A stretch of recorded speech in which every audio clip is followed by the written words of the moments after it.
Amen. Alors nous allons parler aujourd'hui des différents types de richesses que nous avons dans le royaume. On parle de la prospérité.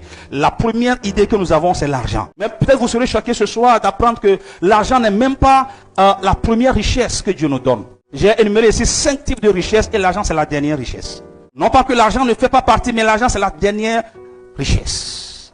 Mais il y a d'autres prospérités, d'autres richesses que le royaume nous promet. Nous allons lire un passage, Proverbe chapitre 20, le verset 22. La Bible dit, c'est la bénédiction de l'Éternel qui enrichit et il ne la fait sûre d'aucun chagrin. Donc la richesse financière, ce n'est pas la bénédiction. Non, mais c'est la bénédiction de Dieu d'abord qui produit la richesse financière. Donc quand on parle de la bénédiction de Dieu, ou bien de la prospérité du royaume, ne pensons pas tout de suite à l'argent. Non, c'est ce que vous faites et vous limitez la main de Dieu. Quand vous venez poser un acte dans l'église, vous venez donner la dîme ou bien faire de l'offrande, vous attendez à l'argent et vous limitez la main de Dieu.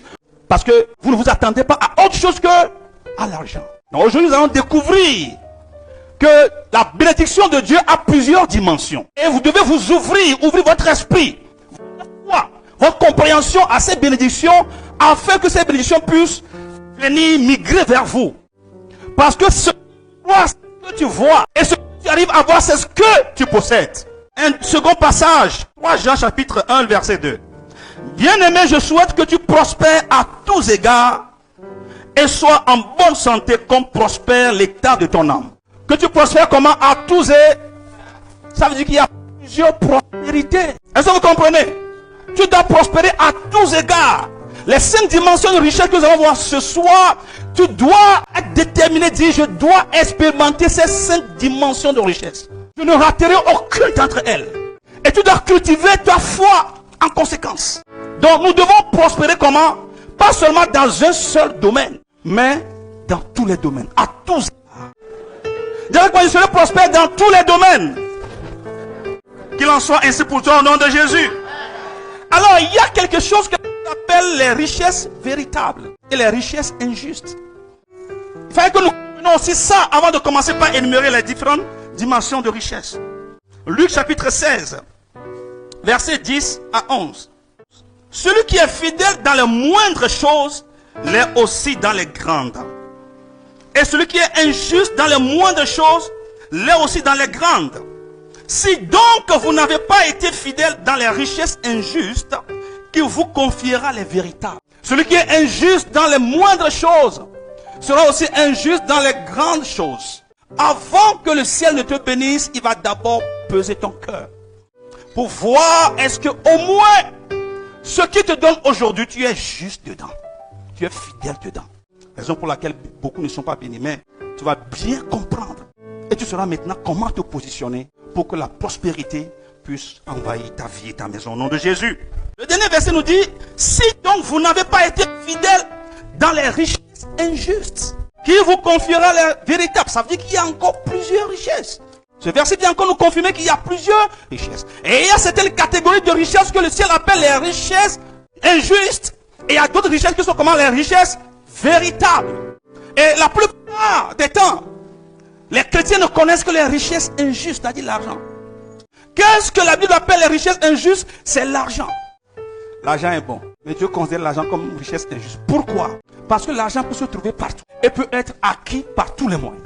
Tu peux tuer quelqu'un pour de l'argent. Okay? Tu peux être un brigand et couler dans les millions, n'est-ce pas? Tu peux voler et avoir de l'argent. Donc l'argent ne va pas chez la personne qui normalement devait l'avoir. L'argent peut aller partout. C'est pourquoi l'argent est considéré comme une richesse injuste. D'ailleurs, c'est la raison pour laquelle j'ai mis l'argent à la dernière partie en ce qui concerne les richesses du royaume. L'argent peut se retrouver partout. Quelqu'un qui est juste et qui fait les choses justes, les bonnes choses, peut ne pas avoir de l'argent. Mais quelqu'un qui est brigand, voleur, corrompu, au contraire, il va avoir de l'argent. Donc l'argent n'est pas un maître injuste. L'argent est injuste. C'est pourquoi le ciel l'appelle richesse injuste. Mais il y a d'autres catégories de richesses que le ciel appelle des richesses véritables. Alors, si du moins, tu n'arrives pas à manifester ta fidélité dans la richesse qui est considérée comme injuste, comment pourras-tu posséder les richesses véritables? Donc, si l'argent est considéré comme des richesses injustes, et que tu n'arrives pas à bien manager ça, à bien manipuler ça, à être fidèle dans ça, est-ce que tu pourras voir les richesses véritables? La première richesse, c'est-à-dire, fait partie de la catégorie des richesses que Dieu considère comme les vraies richesses. Ça, ces richesses que je vais énumérer jusqu'aux 4e richesse, n'importe qui ne peut l'avoir. Tu ne peux pas être corrompu et l'avoir. Tu ne peux pas être voleur et l'avoir. Tu ne peux pas être malfaiteur et l'avoir. Tu ne peux pas être tricheur et l'avoir. Première richesse, c'est des richesses spirituelles. Très, très, très important. Mais c'est malheureux que les chrétiens, ils méprisent cette richesse. Ils ont seulement leur idée focalisée sur l'argent. Alors, ils bradent les valeurs spirituelles. Ils piétinent les valeurs spirituelles. Ils possèdent l'argent, mais ils ont d'autres malheurs devant eux.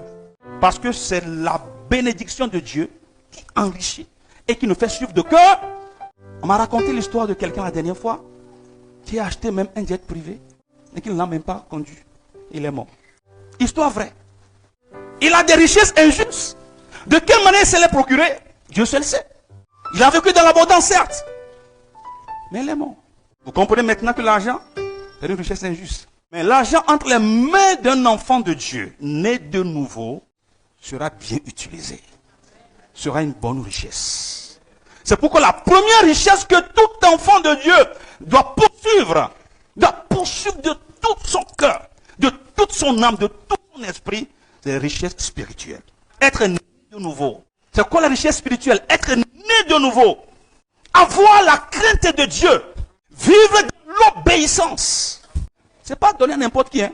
C'est une richesse. C'est pas donné. Combien de chrétiens se forcent mais n'arrivent pas à vivre ça? Ce que je suis en train d'énumérer. Ça veut dire que c'est pas facile à acquérir. Pourtant, l'argent est facile à acquérir. Ça, cette richesse-là n'est pas donnée à n'importe qui. Parce que c'est une richesse. Être réellement né de nouveau, vivre la vie de Dieu, vivre dans la crainte de Dieu, une vie d'obéissance. Très important. Ensuite, être rempli du Saint-Esprit. C'est pas donné à n'importe qui. Celui-là qui a acheté son jet privé est mort. Il n'est pas né de nouveau. Il n'a pas la richesse spirituelle. Même malheureusement, c'est ce que les chrétiens font. Mais à partir d'aujourd'hui, tu dois préférer les richesses spirituelles. Être rempli du Saint-Esprit pour te permettre, n'est-ce pas, de te diriger dans la vie par l'Esprit de Dieu. Se revêtir, avoir le revêtement de puissance, c'est une richesse. Ça, c'est pas facile à acquérir. Mais quand tu l'as, toi-même, tu vois que c'est une richesse. Tu es revêtu de puissance. Tu as une onction. Hein, tu as l'onction de Dieu sur ta vie. Frère, ce que tu vas pouvoir produire, l'argent ne peut pas le faire. Est-ce que l'argent peut sauver la vie de quelqu'un de la mort? Est-ce que l'argent peut guérir quelqu'un? Pourtant, l'onction peut guérir quelqu'un. L'onction peut guérir quelqu'un. L'onction peut délivrer quelqu'un de la mort. Le diable peut programmer la mort devant toi dans la semaine. Mais tu viens à l'église le dimanche et on prie. Et pendant la prière, le Seigneur dirige l'homme de Dieu et il fait une parole. Et tu reçois ta délivrance. La mort là est écartée. N'est-ce pas là une richesse? Ou bien préfères-tu avoir l'argent et mourir le lendemain? Non. Le revêtement de puissance. Je prie que cette année que tu cherches le Saint-Esprit. Je prie que cette année tu cherches l'onction du Saint-Esprit. Même dans ton service, tu as besoin d'onction. Tu as besoin du Saint-Esprit pour vivre dans cette boîte-là. Tu es rempli du Saint-Esprit, tu la boîte, tu vas apporter le changement. La Bible dit que lorsque Joseph est rentré dans la maison de Potiphar, tout a changé. Tout ce qu'il touche prospère. Je prie que ce soit ta portion au nom de Jésus. Pourquoi? Parce qu'il a des vertus spirituelles en lui. À partir d'aujourd'hui, tu dois cesser de mépriser les choses spirituelles. La capacité à développer ces dons spirituels, c'est aussi une richesse spirituelle. Les dons spirituels, l'argent peut l'acheter. Le don de guérison, l'argent peut l'acheter? Non. Le don de prophétie, l'argent peut l'acheter? Non. Pourtant, ce don peut produire beaucoup d'argent. Donc, une chose qu'il faut comprendre dans les dons véritables, c'est que c'est les richesses véritables qui attirent la richesse financière. Il faut que tu le saches. La Bible dit les dons d'un homme le conduit devant les rois. Le don d'un homme le conduit, lui ouvre les portes. À cause du don de Dieu sur ma vie, il y a des endroits, des milieux que je vais, que je visite, dont je ne suis pas normalement qualifié à aller. Mais à cause du don de Dieu sur ma vie, je peux visiter ces endroits. J'ai certains privilèges à cause du don de Dieu sur ma vie. J'ai certaines grâces. Je prie que le ciel te remplisse de cette capacité spirituelle. Que le ciel te remplisse de cette don spirituel. Donc tu dois être heureux d'avoir cette richesse spirituelle. Que tu trouves à manger ou pas, frère, sois heureux d'avoir cette richesse spirituelle. Dis à quelqu'un à côté de toi, sois heureux. Parce que tu es sauvé. Deuxième catégorie de richesse, c'est les richesses mentales. Un style de vie propre et élevé. Et quand tu possèdes les richesses spirituelles, qu'est-ce que ça va produire en toi? Ça va te communiquer la clairvoyance et la clarté dans la connaissance. Ça va te produire une sagesse divine, la direction divine, les idées, des initiatives, la créativité. C'est une richesse, les richesses mentales. Un bon système de vie, pas un système de vie médiocre, non, un bon système de vie. Avoir un bon système de croyance en accord avec la parole de Dieu. Les gens sont tellement pauvres mentalement, c'est pour qu'ils ne pourront pas avoir la richesse financière. L'argent ne va pas chez ceux qui sont pauvres mentalement. Ceux qui développent une piètre pensée, n'est-ce pas? Ils ne pourront pas avoir la richesse. La Bible dit que tu es béni, toi tu rejettes ça. Tu dis que je n'ai pas d'argent. C'est fini. Tu te considères comme pauvre. Une mauvaise mentalité. C'est ta richesse. Sans ces valeurs, je ne peux pas pénétrer certains milieux. Vous comprenez? Je ne peux pas m'asseoir avec les grands, les notables. Il faut que vous changez votre manière de penser. Réfléchissez autrement. Considérez-vous autrement. Ne vous méprisez pas. Vous êtes des filles, des princes et des princesses de l'éternel.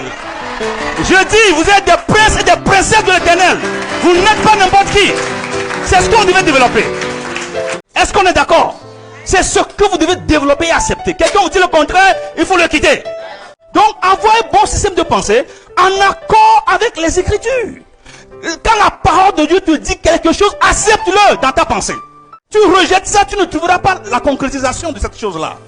La parole de Dieu te dit, tu es en bonne santé. Accepte-le, même si tu es malade. Accepte que tu es en bonne santé. La Bible dit que le pauvre dise, et que le faible dise. C'est la parole de Dieu. On n'a pas dit que le pauvre, lorsqu'il deviendra riche, dise. On n'a pas dit le malade, lorsqu'il deviendra guéri, qu'il dise. Non. On n'a pas dit le faible, quand il deviendra fort, dise non. Il faut comprendre la parole de Dieu, n'est-ce pas? Et l'accepter dans votre pensée telle qu'elle. C'est la parole de Dieu, non la parole d'un homme. La raison pour laquelle beaucoup de prieurs, des guerriers de prière sont pauvres, c'est ça. Des fois, je suis choqué de voir des gens qui ont vraiment une intense vie de prière, pas possible. Quand ils prient ici, le mur là va s'écrouler. Mais tu vois leur vie, même leur mentalité, déjà même, ça pue. Les gens prient sans croire en ce qu'ils disent. Tu n'as pas un bon système de pensée, tes prières ne vont nulle part. Ça, il faut que je te le dise. Tu n'as pas un bon système de pensée, tes prières ne monteront nulle part. Un bon système de pensée d'abord. Proverbe 23, 7. Car il est comme les pensées de son âme. Mange et bois. Que dira-t-il? Mais son cœur n'est point avec toi. La bouche dit autre chose, le cœur croit autre chose. C'est pourquoi la Bible dit, si tu confesses de ta bouche et tu crois dans ton cœur, c'est les deux qui marchent ensemble. Tu confesses et on dit de confesser, tu confesses, mais le cœur ne reçoit pas. Si tu confesses de ta bouche et tu crois dans ton cœur. Oh, terrible, c'est terrible. Il est comme les pensées de son âme. Donc, si tu as une pensée de milliardaire, eh bien, tu vas le voir s'accomplir dans ta vie. Si tu as la pensée de prospérité, eh bien, tu vas le voir s'accomplir dans ta vie. Parce que la loi de la nature ne peut nier le contraire. Du moment où tu crois, la nature tout autour de toi va répondre à cette croyance-là. Donc, nous devons vivre selon la lumière et la révélation de Dieu par rapport à notre mandat de domination dans ce royaume. Nous devons vivre selon la lumière que nous avons reçue de notre mandat de domination. La Bible dit, après avoir créé l'homme, Dieu a béni l'homme et dit, va, domine. Non, tu dois avoir la révélation de cela. Tu dois te considérer comme quelqu'un qui a la domination sur toutes choses. La domination sur la maladie, la domination sur la pauvreté, la domination sur le monde qui t'entoure. Il y a crise économique, tu as la domination sur cette crise-là. Il y a Omicron, tu as la domination sur Omicron. Il y a Covid, tu as la domination sur la Covid. Ça ne te ferait pas parce qu'on te donne un mandat de domination. Allez et dominer. Que le ciel, tout l'esprit, reçoit la lumière du Saint-Esprit. Pour comprendre ça au nom de Jésus. Ne limitons pas Dieu. Psaume 78, verset 41. Psaume 78, verset 41. Ils ne cessèrent de tenter Dieu et de provoquer le Saint d'Israël. Dans la version anglaise, il dit, ils ne cessèrent de tenter Dieu et de limiter Dieu.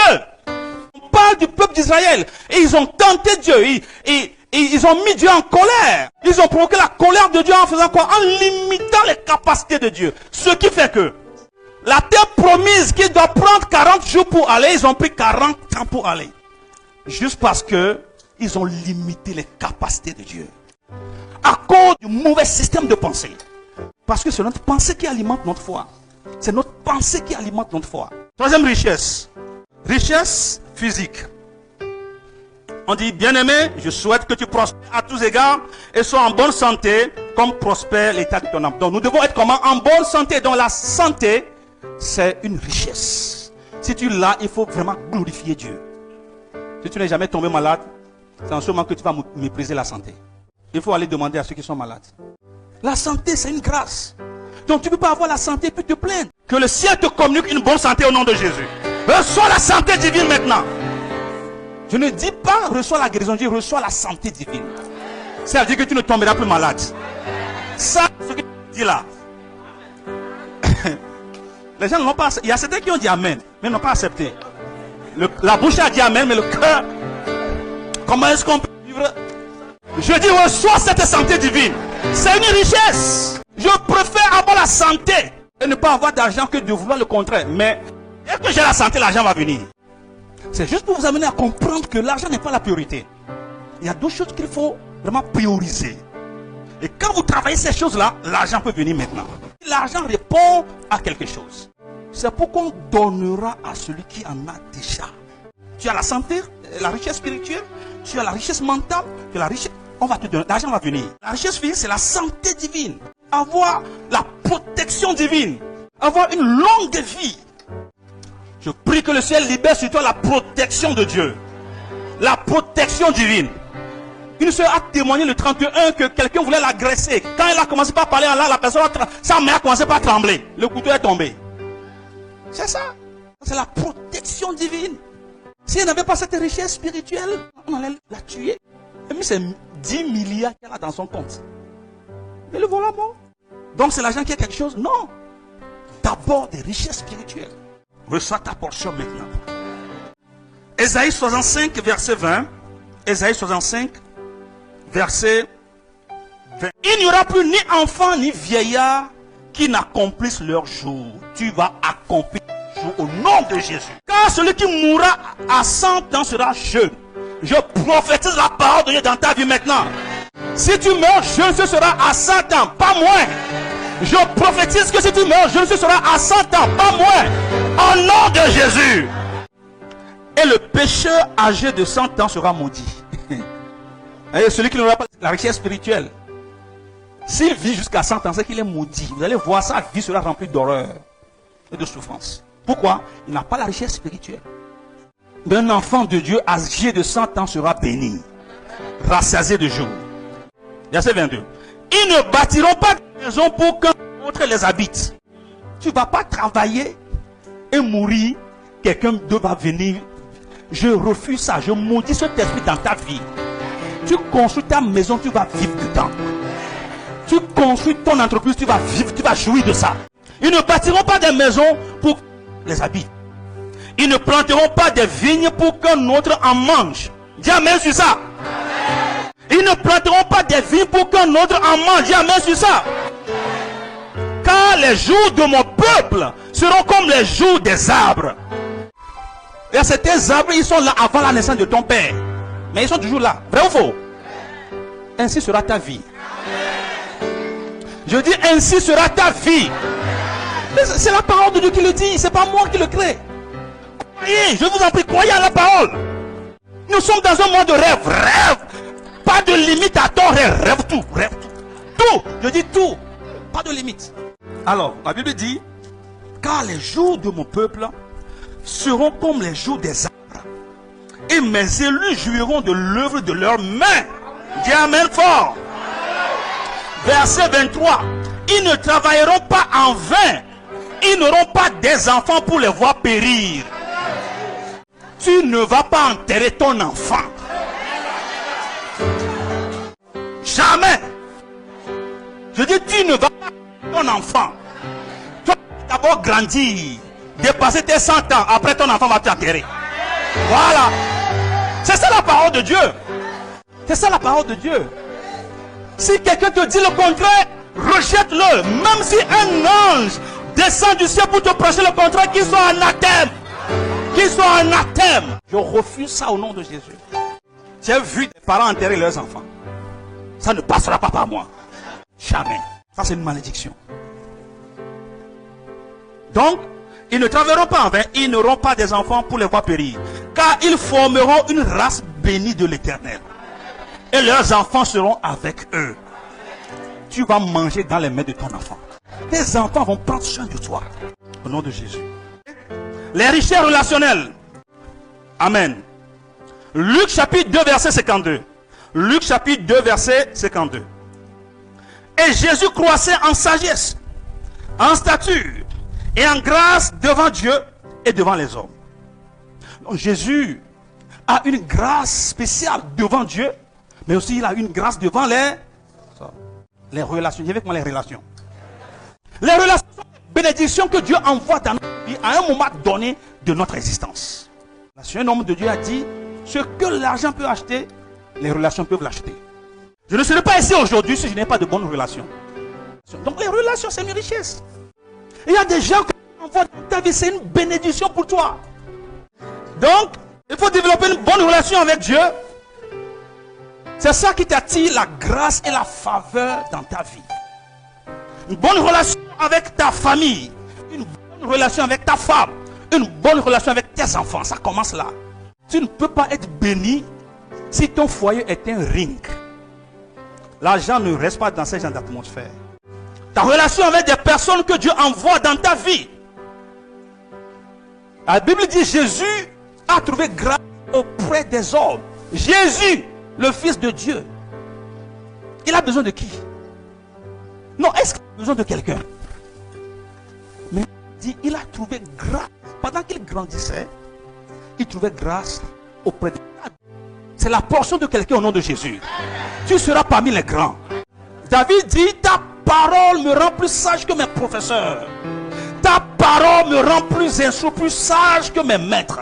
Que ce soit ta portion au nom de Jésus. Je dis, tu vas trouver accès aux personnalités, accès aux rois, accès aux grands hommes au nom de Jésus.